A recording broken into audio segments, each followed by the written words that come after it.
నమస్తే అండి. Waste water bottle తోటి అందమైన ఫ్లవర్ వాజ్ని తయారు చేసుకోవచ్చు. కాకపోతే మనకి డిజైన్ అనేది చక్కగా ఉండాలి. ఆ బాటిల్ షేప్ని బట్టి మనం రకరకాల ఫ్లవర్ వాజ్ని తయారు చేసుకోవచ్చు.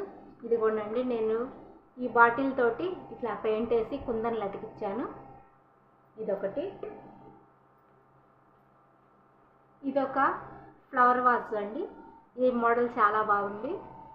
దీనికి కూడా పెయింట్ వేసి కుందన్లు ఇలా అతికిచ్చాను. ఇది చూడండి, ఇదొక బాటిల్ పైన కట్ చేసి ఇలా గోల్డ్ కలర్ పెయింట్ వేసాను. ఇది చిన్న బాటిల్ అండి. ఈ చిన్న బాటిల్కి వైట్ పెయింట్ తోటి కుందన్లు వేసాను.